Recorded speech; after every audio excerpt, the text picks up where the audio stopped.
जय मसीह की। मुझे बहुत ही खुशी है, मिशन का चर्च है, मैं मिशन की एम्प्लॉय हूँ और पिछले 17-18 साल से मैं काम कर रही हूँ मिशन में। और कभी कभी हम आए भी हैं बीच बीच में। वैसे तो मैं आशीर्वाद चर्च CNI के मेंबर हूँ और परमेश्वर ने बहुत अनुग्रह किया है हम पर। मुझे पहले भी कुछ कलीसियाओं में प्रचार करने का मौका दिया खुदावन ने। मैंने और मेरे हस्बैंड ने नया जन्म पाया 2004 में और हमारा वाटर बैप्टिज्म हुआ assembly of believers church Vaishali में। और फिर परमेश्वर ने तैयार किया हमको और पिछले कुछ 15 सालों में खुदा ने मुझे अपनी खिदमत के लिए भी बुलाया, इस्तेमाल किया। Assembly of believers church Vaishali में, शकरपुर में भी एक ब्रांच है, वहाँ भी आशीर्वाद चर्च में भी मुझे खुदा ने इस्तेमाल किया। बहुत ही धन्यवाद करती हूँ। देखिए, मैं कोई प्रचारक नहीं हूँ, मैं आप लोगों की तरह हूँ, मैं सीख रही हूँ। हम सबको सीखते रहना है। हम में से कोई भी परमेश्वर के आगे खड़े होने का घमंड नहीं कर सकता। हम सब बहुत छोटे लोग हैं। तो जो कुछ भी खुदा ने मुझे दिया है, खुदा ने समय समय पर अपने लोगों के जरिए मुझसे भी बात करी, आपसे भी बात की है। और आज खुदा ने मुझे ये मौका दिया कि मैं आपसे परमेश्वर के वचन के द्वारा बात करूं। मेरा जो थीम है वचन का, वो वचन ही है। वचन क्या है, वचन कहाँ से आया, वचन की क्या अहमियत है, वचन हमारे जीवन में क्या कर सकता है, अगर हम वचन को मानते हैं तो हमारे जीवन में क्या होता है। क्योंकि परमेश्वर का काम जो है ये वचन से ही शुरू हुआ। सृष्टि की रचना वचन के द्वारा हुई। जब हम उत्पत्ति के पहले अध्याय में पढ़ते हैं तो हम पढ़ते हैं कि परमेश्वर ने कहा और उजियाला हो गया। परमेश्वर ने कहा और दिन और रात बन गए। परमेश्वर ने कहा, इसी तरह से समुद्र बन गए और सारी सृष्टि की रचना परमेश्वर के वचन के द्वारा हुई है। हर एक वचन मैं नहीं पढ़ाऊंगी क्योंकि समय का भी ध्यान रखना है। तो वचन के द्वारा ही परमेश्वर ने सृष्टि की रचना की, लेकिन आदम को उसने अपने हाथों से बनाया, अपने हाथों से मिट्टी से बनाया और अपना श्वास उसके अंदर फूंका। और फिर हम देखते हैं कि आज्ञाकारिता में आदम जो था वो आज्ञाकारिता में खरा नहीं उतरा, आज्ञा का उल्लंघन किया, पाप आ गया संसार में। परमेश्वर ने सृष्टि को खत्म भी कर दिया। दोबारा से परमेश्वर ने उस सृष्टि को फिर से बनाया, फिर से सृष्टि फिर से अपने जीवंत अवस्था में आ गई। लेकिन परमेश्वर ने समय समय पर अपने दासों को भेजा, क्योंकि पाप जो था वो संसार को खत्म करना चाहता था। और परमेश्वर पाप से घृणा करते हैं, परमेश्वर पाप से घृणा करते हैं, इसलिए उन्होंने अपने वचन को भेजा, अपने वचन को, अपने व्यवस्था को दिया। मूसा के द्वारा हम सभी जानते हैं कि परमेश्वर ने अपनी व्यवस्था दी, है ना। जब व्यवस्था दी तो परमेश्वर ने क्या कहा, इस व्यवस्था को माना करना, इस व्यवस्था पर चलना। परमेश्वर ने व्यवस्था दी कि मनुष्य आज्ञाकारी बने, परमेश्वर की आज्ञाओं को माने, परमेश्वर को प्रसन्न करने पाए और जैसा परमेश्वर चाहता है वैसे ही उसकी सृष्टि बनती जाए। हम देखते हैं ये बात व्यवस्था विवरण उसका 6 अध्याय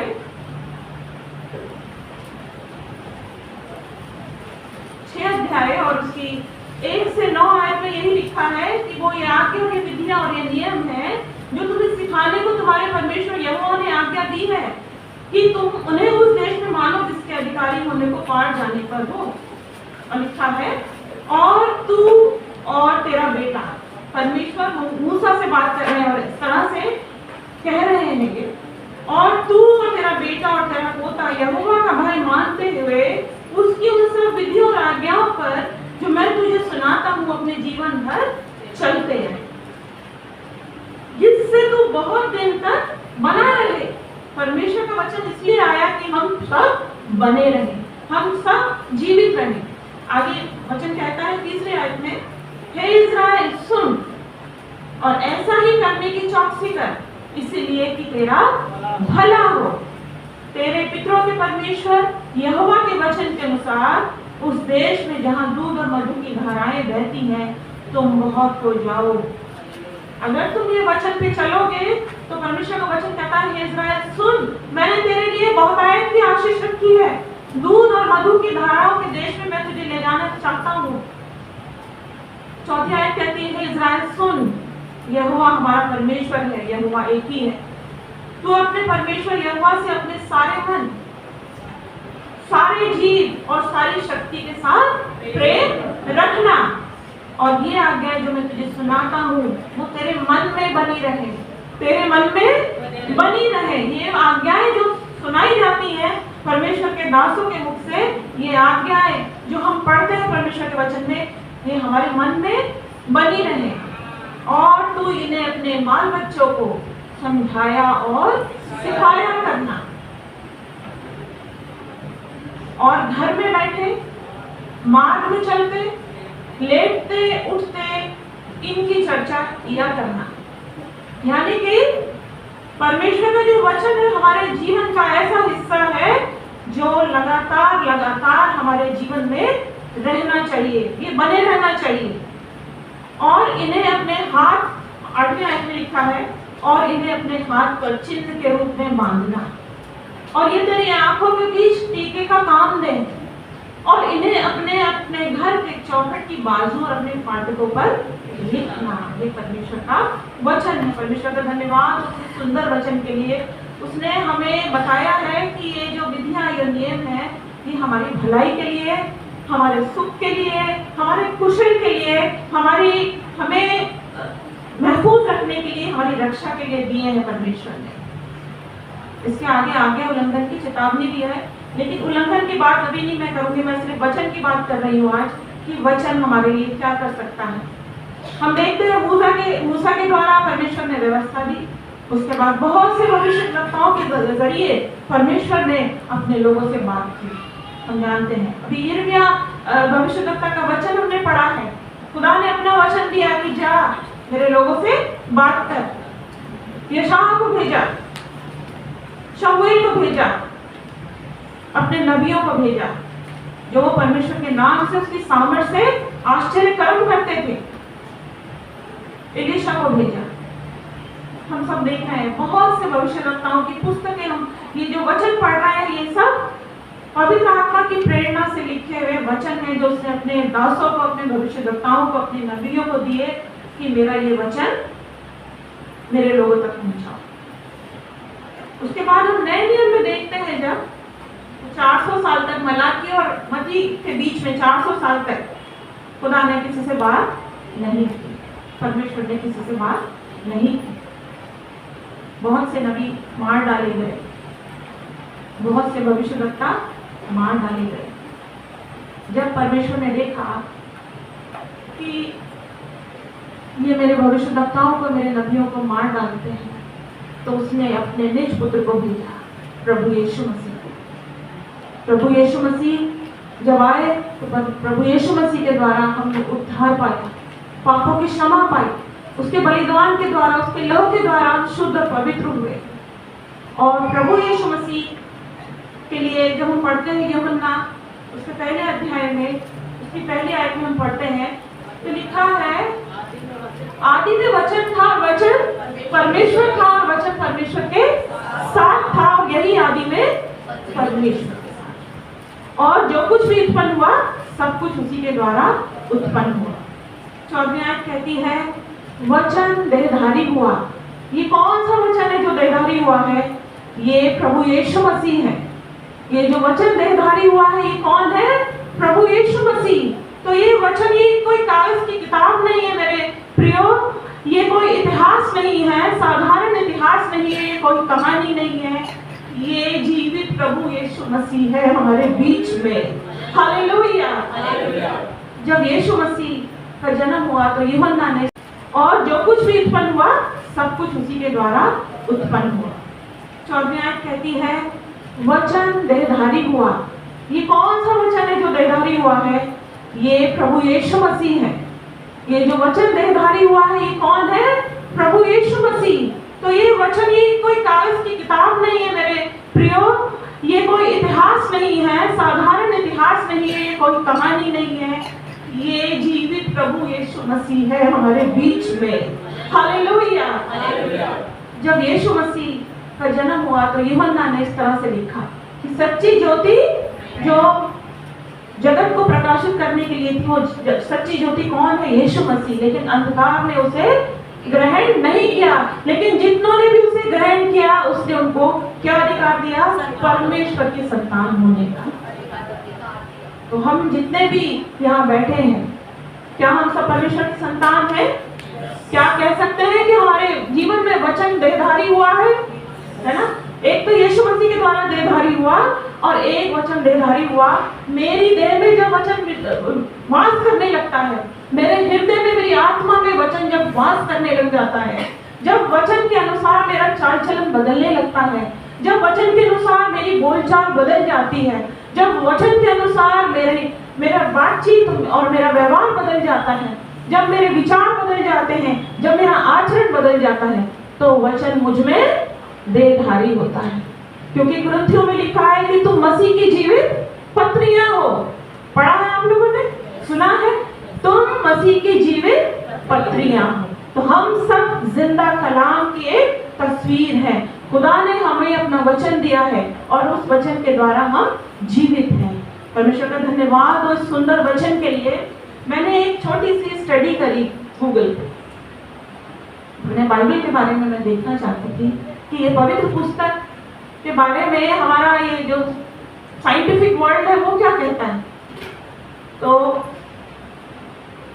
आप लोग जानते ही होंगे कि बाइबल जो है वो शुरुआत में 4 मेन लैंग्वेजेस है, हिब्रू, अरामिक, ग्रीक और लैटिन में, है ना। और ये 4 भाषाएं थी जिनमें बाइबल सबसे पहले इब्रानी भाषा, अरामी भाषा में बाइबल लिखी गई। विभिन्न लोगों ने लिखी, बहुत से लोगों ने लिखी और सबके सब पवित्र आत्मा की प्रेरणा से लिखते थे। पवित्र आत्मा और परमेश्वर की आवाज उनको आती थी, उनको दर्शन मिलता था, उनसे परमेश्वर बात करता था और परमेश्वर जैसे आज्ञा देता था, जैसे यिर्मयाह को आज्ञा दी कि मेरा वचन पहुंचा। यिर्मयाह ने कहा मैं तो बोलना भी नहीं जानता हूँ। सच बात है, आज जब ये आयत पढ़ी जा रही थी तो मैंने कहा प्रभु मैं भी बोलना नहीं जानती हूँ प्रभु, लेकिन मैं सच बताती हूँ, जैसे मूसा को, जैसे यिर्मयाह को, यशायाह को खुदा इस्तेमाल करता था, आप में से बहुत से लोगों को खुदा इस्तेमाल करना चाहता है, जैसे मुझे इस्तेमाल कर रहा है। मेरी ये दुआ है कि इस कलीसिया से बहुत से प्रचारक निकले, बहुत से लोग खुदा का कलाम लेके जाएं ऐसे लोगों के बीच में जहाँ पर ये वचन नहीं पहुँचा है। मैं बहुत से जवान लोगों को उत्साहित करना चाहती हूँ ये बात कह के। और जब हम देखते हैं तो मैंने जब गूगल में देखा तो ये 4 भाषाएं तो मिली ही और ये पता चला कि 2023 तक 736 भाषाओं में बाइबल लिखी जा चुकी है और दुनिया की सबसे अधिक पढ़ी जाने वाली, दुनिया में सबसे अधिक बिकने वाली ये पुस्तक बाइबल है। सबसे ज्यादा प्रचलित पुस्तक ये परमेश्वर का वचन है। क्यों? क्योंकि ये परमेश्वर के पुत्र प्रभु यीशु मसीह उसकी देह है। ये प्रभु यीशु मसीह जीवित वचन है जो हमारे हाथ में है और वो अमर है, वो हमेशा रहने वाला, चिरस्थायी है, जो शुरू से, जो आदि से था वो अंत तक रहेगा, इसका कोई भी अंत नहीं है। ये वचन चलता रहेगा, ये वचन जिंदा कलाम है और प्रभु का धन्यवाद हो। और जब मैंने देखा तो मैंने ये देखा कि न्यू टेस्टामेंट 1658 बार न्यू टेस्टामेंट का ट्रांसलेशन हुआ और 3658 ट्रांसलेशन हुए हैं बाइबल के। और कितनी बिक चुकी है? 5 से 7 अरब बाइबल संसार में जा चुकी है। सबसे ज्यादा पढ़ी जाने वाली पुस्तक बाइबल है। तो हम जानते हैं कि खुदा का कलाम किस तरह से काम कर रहा है, किस तरह से खुदा का कलाम जा रहा है। अभी पुस्तकों से तो जा ही रहा है, बाइबल तो जा ही रही है, पुस्तक तो जा रही है, लेकिन दास, परमेश्वर के दास इस वचन को फैलाने का काम कर रहे हैं। और हमारी ये कोशिश होनी चाहिए कि हम इस वचन को ज़्यादा से ज़्यादा सुने। हम हमेशा पढ़ नहीं सकते हैं, लेकिन हम ज़्यादा से ज़्यादा इस वचन को पढ़ें, इस वचन को अपने हृदय में रखें, इस वचन को सुने। क्योंकि रोमियो 10:17 कहता है कि सुनना वचन से, विश्वास कैसे आता है? मसीह के वचन से, है ना। सुनना, विश्वास सुनने से पैदा होता है। सुनना किससे? मसीह के वचन से, व्यर्थ बातों से नहीं, व्यर्थ बातों से नहीं। बहुत सी व्यर्थ बातें संसार में चल रही है इस समय, बहुत सी व्यर्थ बातें चल रही हैं। वो सब व्यर्थ बातें इस संसार की हैं। वो बातें खत्म हो जाएंगी, उन बातों का अंत हो जाएगा। व्यर्थ बातें करने वाले चले जाएंगे, खत्म हो जाएंगे। लेकिन ये परमेश्वर का वचन अंत तक, आदि से लेकर अंत तक बना रहेगा। इस वचन के द्वारा हमारा न्याय होगा, इसी वचन के अनुसार हमारा न्याय होगा। मेरे साथ आप निकालिए प्लीज प्रकाशित वाक्य उसका 19वां अध्याय, और बुलंद आवाज में कोई इन आयतों को पढ़े कलीसिया में से। प्रकाशित वाक्य 19 उसकी 11 से 13वीं आयत। फिर मैंने स्वर्ग को खुला हुआ देखा, और देखता हूँ कि एक श्वेत घोड़ा है, और उस पर एक सवार है जो विश्वास योग्य और सत्य कहलाता है, और वह धर्म के साथ न्याय और युद्ध करता है। उसकी आंखें आग की ज्वाला है, और उसके सिर पर बहुत सी राजमुकुट है, और उस पर एक नाम लिखा है जिसे उसको छोड़ और कोई नहीं जानता। वह लहू छिड़का हुआ वस्त्र पहने हैं, और उसका नाम परमेश्वर का वचन है। रुक जाएं। और उसका नाम परमेश्वर का वचन है। कौन है ये लहू छिड़का हुआ वस्त्र पहने? कौन है ये सिंहासन पर विराजमान सफेद घोड़े पर सवार? कौन है ये जिसके सर पर बहुत से राजमुकुट हैं? प्रभु यीशु मसीह। और उसके बाद बहन आप पढ़ दे 16वीं आयत। उसके वस्त्र और जहाँ पर ये नाम लिखा है, राजाओं का राजा और प्रभुओं का प्रभु। राजाओं का राजा और प्रभुओं का प्रभु। वो हम जान गए हैं इससे कि ये वचन कौन है? ये वचन जीवित प्रभु यीशु मसीह हमारे और आपके बीच में है। इस वचन को कितना आदर देना चाहिए, इस वचन से कितना प्रेम करना चाहिए, इस वचन पर कितना चलना चाहिए, इस पर कितना अपने हृदय में कितना इसको रखना चाहिए। मैं तो ये कहती हूँ कि खुदा ने ये वचन हमारी भलाई के लिए दिया। अगर हम इससे प्रेम रखेंगे, इसको पढ़ेंगे, इस पर चलेंगे, इसको अपने हृदय में बसाएंगे और इसके अनुसार करने की कोशिश करेंगे और परमेश्वर को प्रसन्न करेंगे, तो सचमुच हमारे लिए स्वर्ग में बहुत बड़ा प्रतिफल है। जब हमारा न्याय होगा, जब प्रभु यीशु मसीह का पुनरागमन होगा और जब वो न्याय करेंगे सारी पृथ्वी के लोगों का, तो जो वचन के मानने वाले हैं धन्य है वे जो धर्म के भूखे और प्यासे। मत्ती 5 में हम पढ़ते हैं,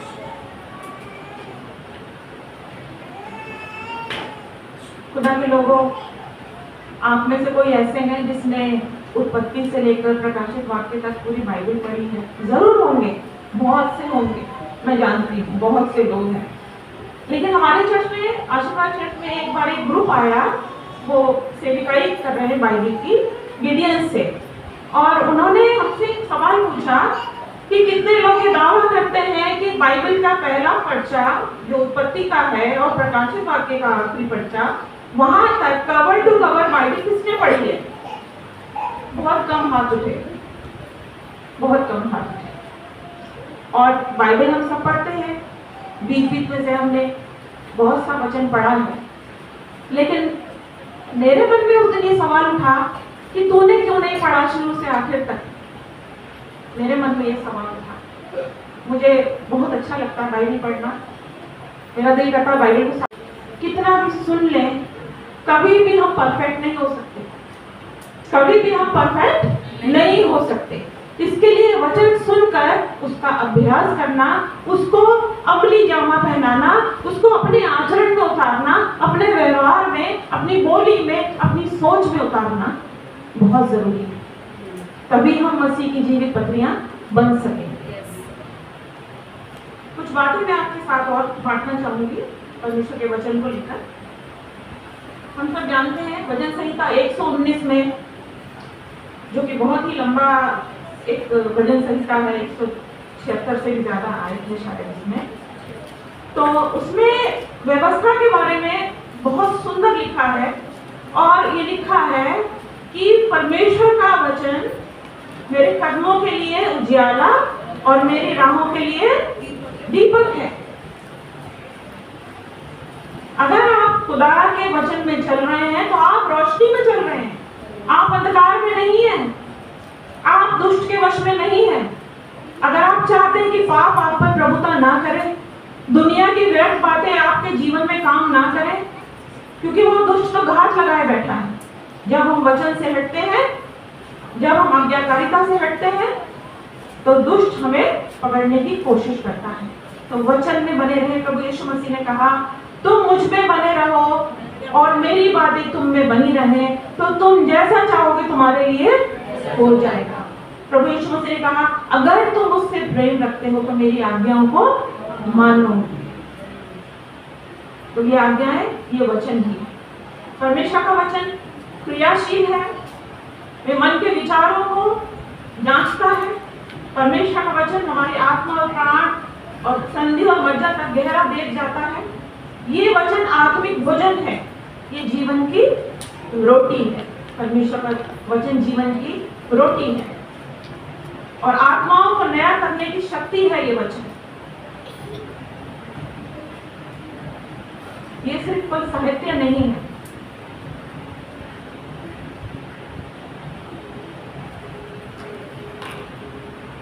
मेरे साथ निकालिए भजन संहिता 19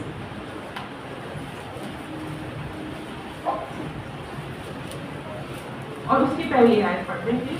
आकाश परमेश्वर की महिमा का वर्णन कर रहा है और आकाश मंडल उसकी हस्तकला को प्रकट कर रहा है। जी, अगर आप देखें सारी सृष्टि, आकाश मंडल, और ये भजन संहिता उसी के बारे में है कि सृष्टि भी परमेश्वर को, उसको, उसकी महिमा का वर्णन करती है। सृष्टि भी परमेश्वर की स्तुति करती है। जितनी भी आप आसपास चीजें देख रहे हैं, पेड़ पौधे, सब खुदा ने बनाया है, परमेश्वर की स्तुति ये सब करते हैं। लेकिन मनुष्य को उसने ये सौभाग्य दिया है कि इस वचन के द्वारा मनुष्य अगर चले तो परमेश्वर उससे बहुत प्रसन्न है।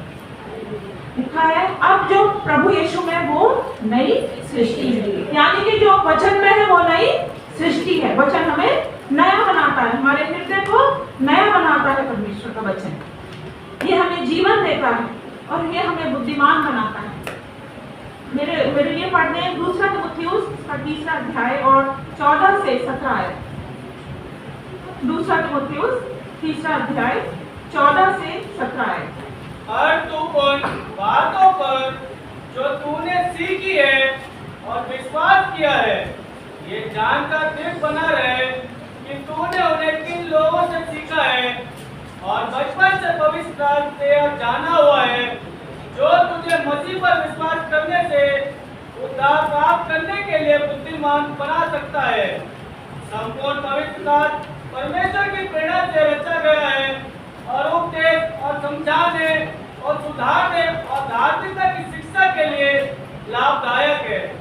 परमेश्वर का जन सिद्ध बने और हर एक भले काम के लिए तत्पर हो जाए। जी हाँ, परमेश्वर का धन्यवाद उस सुंदर वचन के लिए।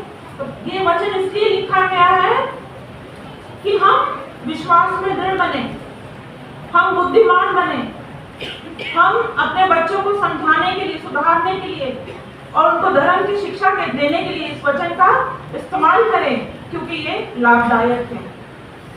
और जब हम वचन पढ़ते हैं तो क्या होता है, लिखा है परमेश्वर का वचन जो है हमें सिद्ध बनाता है। सिद्ध मतलब परफेक्ट, जिसमें दोष ना हो, जिसमें कोई कलंक ना हो। परमेश्वर का वचन हमें शुद्ध करता है, हमें सिद्ध बनाता है, हमें बुद्धिमान बनाता है। परमेश्वर का वचन हमें जीवन देता है।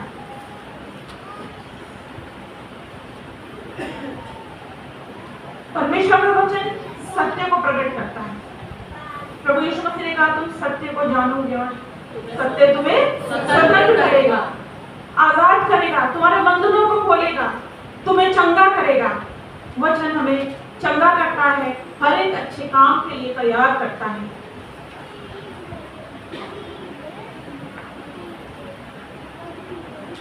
कुछ और बातें रखना चाहूंगी आपके सामने, जो और बड़े बड़े काम खुदावन का कलाम हमारी जिंदगी में करता है। हम वचन की शक्ति के माध्यम से नया जन्म पाते हैं, है ना।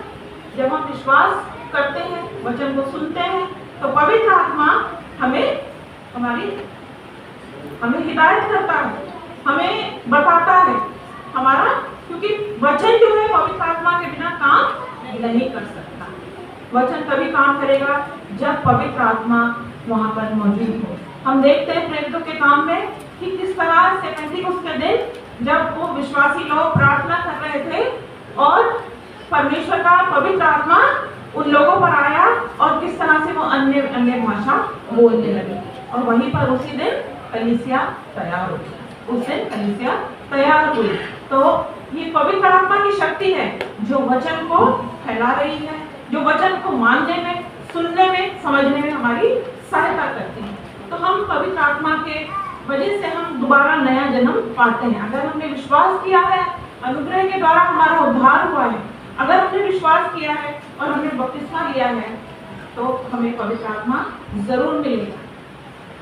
जब हमारा नया जन्म होता है तो पवित्र आत्मा की सामर्थ्य से हमारा विश्वास बढ़ता है, हम वचन को और भी अधिक मानते हैं और उस पर चलने की कोशिश करते हैं। ये वचन ही हमारे विश्वास का सोता है, यही सोर्स है। The word of God is the source of our faith, क्योंकि यीशु मसीह का आना, यीशु मसीह का बलिदान, उसके द्वारा उद्धार और हमारा पापों की क्षमा पाना और हमें अनंत जीवन दिया जाना और न्याय, इन सब बातों के बारे में वचन हमें बड़ा बताता है। क्या हम ऐसा सोच सकते हैं कि हमारा जीवन खत्म हो जाएगा एक दिन? नहीं सोच सकते, नहीं सोचना चाहिए। एक विश्वासी को, एक धर्मी को नहीं सोचना चाहिए। ये शरीर है, शरीर नहीं रह जाएगा, लेकिन यीशु मसीह ने इस वचन के द्वारा हमें अनंत जीवन दिया है, हमारा उद्धार किया है, हमें पापों से छुड़ा लिया है, हमें मोल ले लिया है अपने लहू से। लेकिन क्या है कि हम वचन में बने रहें, हम वचन पर विश्वास करते रहें, वचन को जाने, वचन की गहराई में जाने की कोशिश करें। ये वो खजाना है जिसको आप जितना खोदोगे उतने ही हीरे जवाहरात आपको मिलेंगे। जितना खोदोगे उतने हीरे जवाहरात, उतने ही दौलत आपको मिलती जाएगी। इस संसार की दौलत में मत खोइए। ये सोना चांदी हीरे जवाहरात ये सब नाशवान है, लेकिन परमेश्वर का वचन सदा अटल रहेगा, ये सदा बना रहेगा, ये सदा हमारे साथ रहेगा। ये हमारे लिए आत्मिक भोजन है, हमारी आत्मा को चंगा करता है। वचन में लिखा है कि वचन जो है तेरी हड्डियों को हष्ट-पुष्ट करता है, वो तेरी देह को चंगा करता है। तो वचन में बने रहे तो कोई दुख तकलीफ बीमारी आपके पास नहीं आएगी। अगर आप एंजाइटी में हैं, अगर आप स्ट्रेस में हैं, आप चिंता में हैं, निराशा में हैं, परमेश्वर का वचन पढ़िए। हर एक समय के लिए, हर एक स्थिति के लिए, हर एक सिचुएशन के लिए परमेश्वर ने अपना वचन हमारे लिए दिया है, ताकि जब हम अपनी दुनिया की जिंदगी में कमजोर पड़े तो हमें ये वचन अपनी शक्ति से दोबारा से खड़ा कर दे, दोबारा से खड़ा कर दे। यहोशू और पहला अध्याय उसके 8वीं आयत कहती है, व्यवस्था की पुस्तक तेरे चित्त से कभी भी उतरने ना पाए, इसमें रात दिन ध्यान दिए रहना, क्योंकि ऐसा करने से तेरे सब काम सफल होंगे और तू प्रभावशाली होगा। प्रभावशाली मतलब तेरा प्रभाव पड़ जाएगा लोगों पर, तुझे लोग पसंद करेंगे, तू लोगों को अच्छा लगेगा। इसलिए ये वचन तेरे हृदय से कभी भी दूर ना हो। अगर मेरे बेटे बेटियों जो यंग बच्चे यहाँ पर बैठे हैं, आप लोगों को ये होता है ना कि हमें लोग पहचाने, हमारी पहचान बने, हम कामयाबी पाए। हमें जब हम बहुत ज्यादा गहराई से, बहुत ज्यादा परेशानी से गुजर रहे होते हैं, बहुत ज्यादा निराशा आ जाती है जीवन में, लगता है दुनिया का कोई भी मेरे साथ नहीं है, लगता है कुछ भी नहीं है मेरे जीवन में, जब आपको ऐसा डिसअपॉइंटमेंट लाइफ में कभी भी हो तो अपनी बाइबल उठाना और वचन को पढ़ना। सचमुच में परमेश्वर का वचन आपको एक नई आशा दे देगा, एक नई उम्मीद दे देगा, एक नई अभिलाषा दे देगा कि हाँ खुदा मेरे साथ है, प्रभु का कलाम मेरे साथ है। अगर आप इसका महत्व जानते हैं कि जीवित प्रभु यीशु मसीह है तो यह आपको भावनात्मक तौर पर बहुत मजबूत कर सकता है। कभी ना सोचे कि आप अकेले हैं। हो सकता है कि आपके रिश्तेदार, आपके भाई बहन, आपके दोस्त कोई आपसे इतना ज्यादा प्रेम नहीं करता होगा, आपको लगता है कि नहीं करते। वाकई में ये दुनिया का जो प्रेम है ये मिथ्या है, लेकिन जो परमेश्वर का प्रेम है वो क्या है? ये लव लेटर है। यीशु मसीह का प्रभु पिता परमेश्वर का लव लेटर है। Read this love letter because God loves you. अगर उसका प्रेम आपके जीवन में है, यदि आप उसके प्रेम को पहचान पाएंगे इस वचन को पढ़ के, तो वो सबसे बड़ी सामर्थ्य है, वो सबसे बड़ी शक्ति है हमारे जीवन की। इसलिए कभी अपने आप को अकेला ना समझें। इसको पढ़ के आप पुनर्जीवित हो सकते हैं, स्वतंत्र हो सकते हैं, और ये वचन जो है हमारा आत्मिक युद्ध का ये हथियार है। इफिसियों 6:17 में लिखा है, पढ़ दे कोई मेरे लिए, इफिसियों 6:17 कि परमेश्वर का वचन क्या है? ये हमारे लिए आत्मा की तलवार है। ये आत्मा की तलवार है और इससे हम शैतान के तीरों का सामना कर सकते हैं। जब दुष्ट हमें परेशान करता है, यीशु मसीह के पास भी आया था शैतान यीशु मसीह की परीक्षा करने, है ना? वचन के द्वारा ही तो यीशु मसीह ने शैतान को हराया था। वचन के द्वारा ही यीशु मसीह ने शैतान की सारी परीक्षाएं, उन्होंने उस परीक्षा को बिल्कुल क्लियर कर लिया था। तो हम भी जब आजमाइश में पढ़े, परीक्षा में पढ़े, तो ये वचन पढ़े, इफिसियों 6:17 पढ़े। और उद्धार कर दो और आत्मा की तलवार जो परमेश्वर का वचन है ले लो। उद्धार का टोप और आत्मा की तलवार जो परमेश्वर का वचन है वो ले लो, तो शैतान तुम्हारे पास से भाग निकलेगा और तुम विश्वास में दृढ़ होते जाओगे। खुदावंद का धन्यवाद हो कि उसने इतने सुंदर वचन हमें दिए, और बहुत सारे वचन है इस विषय में, बहुत बड़ा विषय है ये, जितना बोला जाए कम है, लेकिन मैंने कुछ बातें आपके सामने रखी हैं। भजन संहिता 1 और उसका पहला अध्याय, भजन संहिता उसका पहला अध्याय कहता है, क्या ही धन्य है वह पुरुष जो दुष्टों की युक्ति पर नहीं चलता और ना पापियों के मार्ग में खड़ा होता और ना ठट्ठा करने वालों की मंडी में बैठता है, परंतु वह तो यहोवा की व्यवस्था से प्रसन्न होता और उसकी व्यवस्था पर रात दिन ध्यान करता है। वह उस वृक्ष के समान है जो बहती नालियों के किनारे लगाया गया है और वो अपनी ऋतु में फलता है। आप फ्लोरिश होंगे, आप प्रॉस्पर होंगे, समृद्ध होंगे। परमेश्वर का वचन अगर आप उस पर चलते हैं, उसके व्यवस्था पर, उसके नियम पर, उसकी आज्ञाओं पर, उसके वचन को मानते हैं, उस पर चलते हैं, तो आप क्या होंगे? समृद्ध होंगे, आप संपन्न होंगे, आपके पास किसी चीज की कमी नहीं होगी, क्योंकि जीवित वचन यीशु मसीह आपके साथ। आखिर में इसी भजन संहिता के अंत में लिखा है, दुष्टों की युक्ति पर नहीं चलता, क्योंकि यहोवा धर्मियों के मार्ग पर जानता है, परंतु दुष्टों का मार्ग नष्ट हो जाएगा। दुष्टों का मार्ग नाश हो जाएगा। क्यों जानता है परमेश्वर धर्मियों का मार्ग? क्योंकि धर्मियों ने वो मार्ग पकड़ा जो परमेश्वर ने बताया। धर्मियों ने वो मार्ग पकड़ा जो प्रभु की ओर जाता है, जो प्रभु के राज्य की ओर जाता है, जो विनाश को दूर करता है, जो शैतान को दुष्कारता है। ये परमेश्वर का वचन है, क्योंकि परमेश्वर तो जानता है कि उसने हमें क्या आज्ञाएं दी है। वो इसलिए उन लोगों को जानता है जो धर्मी है, जो उसके प्रति वफादार हैं, जो उसके वचन के प्रति ईमानदार हैं। और इसके कारण अगर दुख भी उठाना पड़ जाए तो मेरे प्रियो, कभी मत परेशान होना, कभी दुखी मत होना।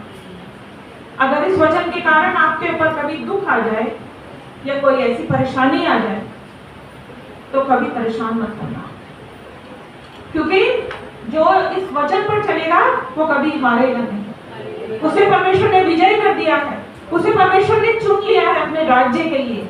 उसे परमेश्वर ने उस दिन के लिए चुन लिया है जब वो आखिरी दिन आने वाला है। निकाले मेरे साथ प्रकाशित वाक्य 3 अध्याय। बस एक आखिरी बात बता के मैं इसको समाप्त करूंगी। एक दिन आने वाला है, यीशु मसीह का आगमन निकट है। हम जानते हैं प्रभु यीशु मसीह दोबारा से आने वाले हैं। और प्रकाशित वाक्य और उसका 3 अध्याय और उसकी 10वीं आयत क्या कहती है? जोर से पढ़ें। तूने मेरे धीरज के वचनों को थामा है, इसलिए मैं भी तुझे परीक्षा के उस समय बचा रखूंगा जो पृथ्वी पर रहने वालों के परखने के लिए सारे संसार पर आने वाला है।